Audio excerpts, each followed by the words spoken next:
अरे श्रीमती जी कुछ तो सस्ता लो, बचत करो।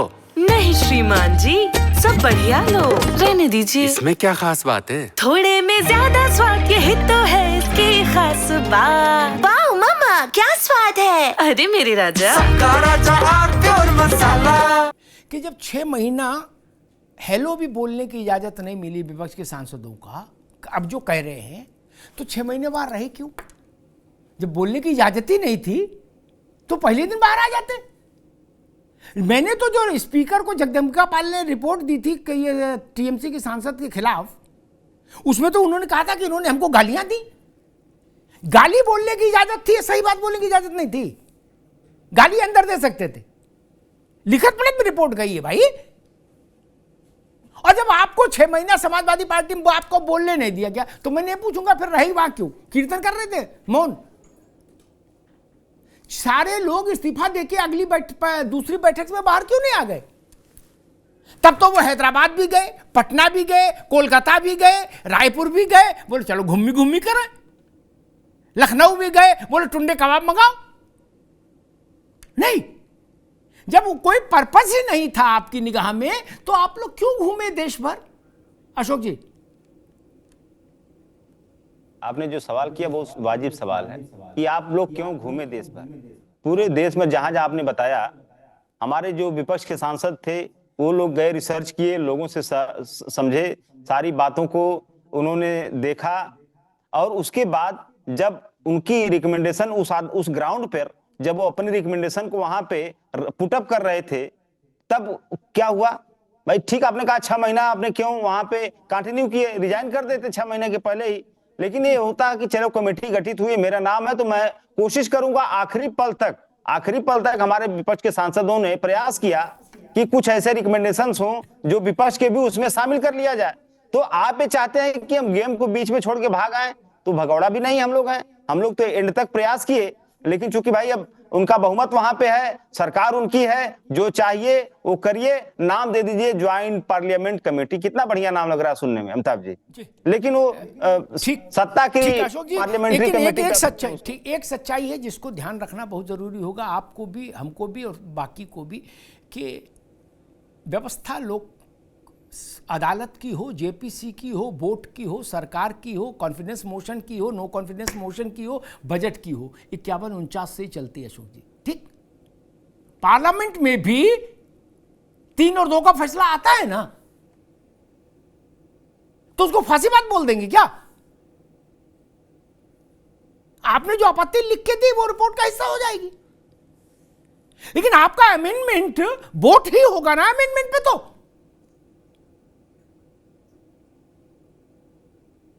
और मान लीजिए पार्लियामेंट में भी आप अमेंडमेंट लाओ, अखिलेश जी भी पार्लियामेंट में कोई अमेंडमेंट लाएं, तो उसके लिए उनको मेजॉरिटी जुटानी पड़ेगी ना, तभी ना अमेंडमेंट उनका पास होगा। ऐसे तो नहीं होगा कि ये सपा के नेता है इसलिए स्वीकार कर लो, नहीं ना, या ओवैसी है इसलिए स्वीकार कर लो, नहीं ना।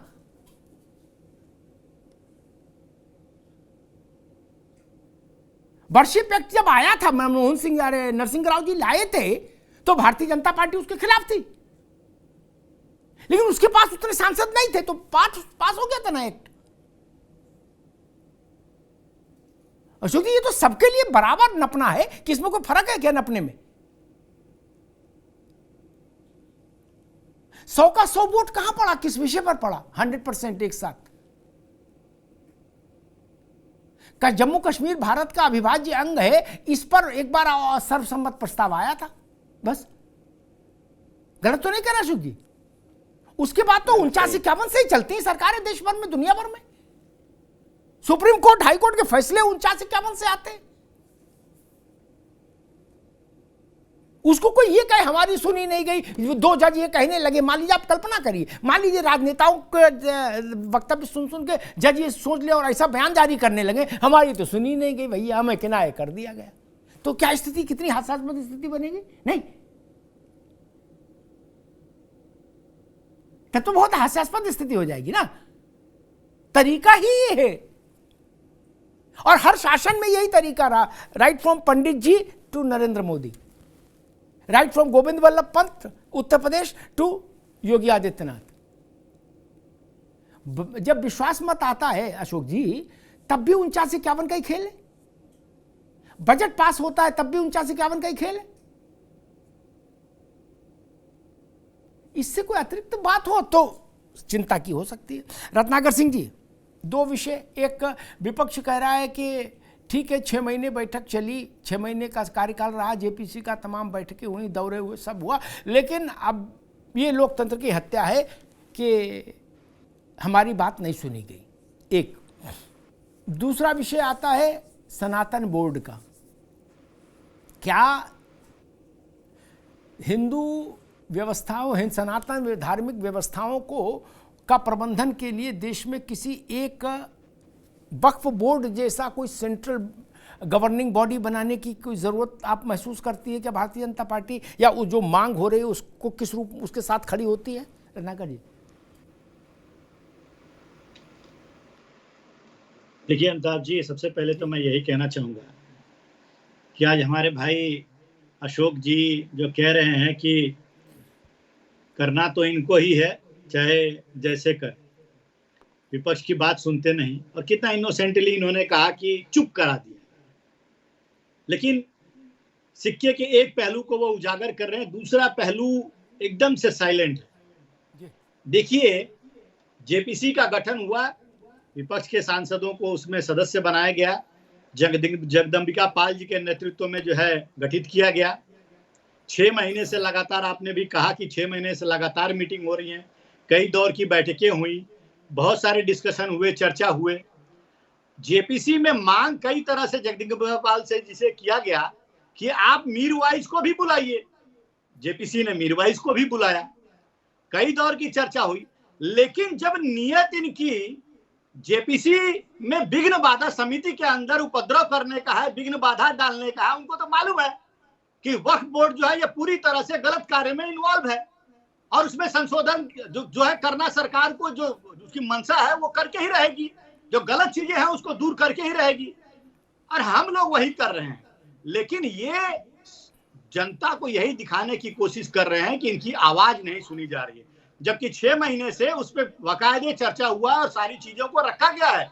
और वो शुक्र ये यहाँ तक कि समिति जो है सुचारू रूप से काम न करे उसके लिए गाली गलौज तक इन्होंने किया। शुक्र हो वो मार्शल लोगों का कि वहां पे उपलब्ध थे, नहीं तो ये तो बॉटल भी फेंक रहे थे, जगदम्बिका पाल जी को बॉटल भी लगा होता।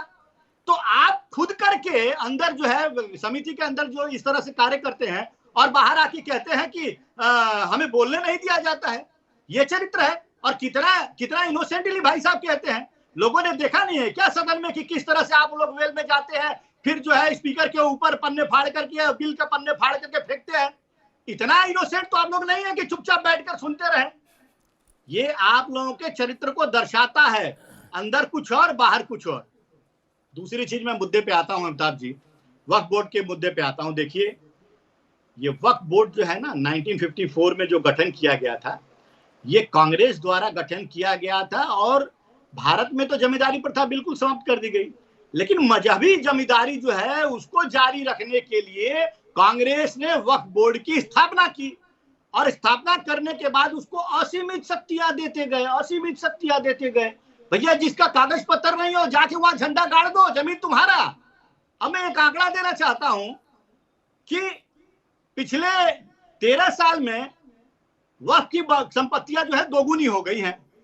अब ये कहते हैं कि हमारे पूर्वजों ने, पुरखों ने दान में दी है जमीनें, तो भैया ये 13 साल का जो कार्यकाल में कैसे दुगुनी हो गई? प्रधानमंत्री जी ने खुले मंच से कहा है कि यूपीए की गवर्नमेंट जाते जाते दिल्ली, पूरे देश में दिल्ली और उसके आसपास के जितनी भी संपत्तियां, सरकारी संपत्तियां थी, अधिकतर वक्फ बोर्ड को दे दिया। तो इस तरह से ये दोगुनी हो गई। आज जो सरकारी संपत्तियों पे कब्जा जमा के बैठे हैं ये लोग, वो अनाधिकृत रूप से कब्जा जमा के बैठे हैं, वो क्या इनकी है संपत्तियां? 13 साल में आज वक्फ की संपत्ति अगर रेलवे और सेना के बाद सबसे ज्यादा संपत्ति इनकी है। कहां से आ गई भाई? कौन से पूर्वज आपके अमीर लाए थे, अफगानिस्तान से लेके आए थे कि आप जो है 9.5 लाख एकड़ जमीन आपके पास हो गई, 8.5 लाख से ज्यादा संपत्तियां इनकी है।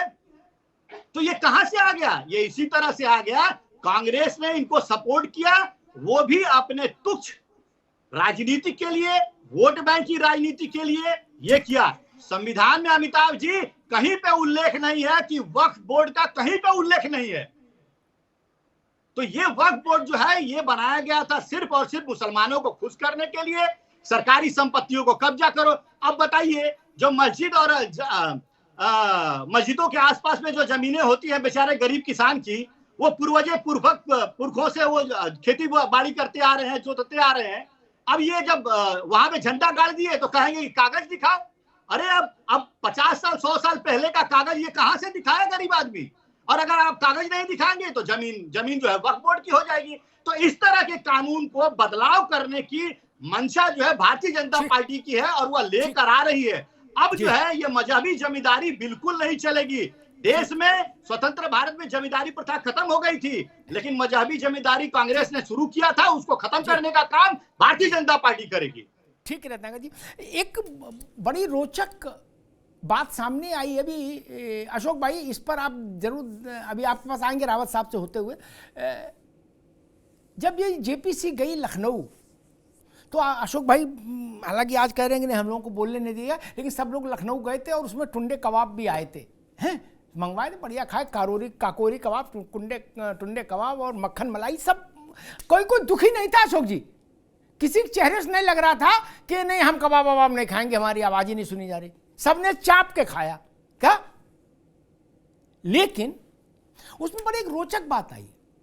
उत्तर प्रदेश सरकार, रावत जी आपसे बात शुरू कर रहा हूं फिर सबके पास जाऊंगा। उत्तर प्रदेश सरकार की तरफ से जो आईएएस अधिकारी पेश हुई, महिला हैं, वो सीनियर आईएएस हैं, उन्होंने उत्तर प्रदेश की सरकार की तरफ से एक ब्यौरा रखा जेपीसी के सामने और उन्होंने कहा कि वक्फ की यूपी में जितनी संपत्तियां हैं, सुन्नी और शिया दोनों मिला के, उसमें से 78% संपत्तियां सरकार की हैं, वक्फ की नहीं है।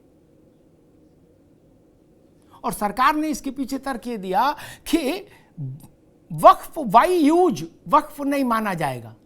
क्या यहां किसी को दफन कर दिया, बोले वक्फ की हो गई ना, जमीन दफन जिसको कर दिया अलग बात, जमीन को किसने दान किया उसके कागज लाओ। यहां मस्जिद है, बाई यूज वक्फ हो गया, सरकार ने कहा नहीं। तो 78% जमीन सरकारी है जो वक्फ के नाम रजिस्टर कर ली शिया और सुन्नी वक्फ ने, अकेले उत्तर प्रदेश में। रावत साहब, योगी जी वही कह रहे हैं कि हम उसी जमीन को खाली कराएंगे 78% को। जी अमिताभ जी, बिल्कुल एकदम सही बात है आपकी, क्योंकि आपके जो डेटा होते हैं बड़े परफेक्ट होते हैं, बड़े अनुभवी डेटा होते हैं, इसमें कोई दो राय नहीं है। क्योंकि एकदम इतनी 9 लाख एकड़ जमीन जो हो जाए, एकदम डबल हो जाए, अगर या तो इनके पास ये रिकॉर्ड हो, ये कहते हैं कि भाई हमें जकात में दी गई, दान में दी गई है, मुसलमानों ने, इतने कौन से मुसलमान आ गए जिन्होंने इतनी जमीन दान दे दी।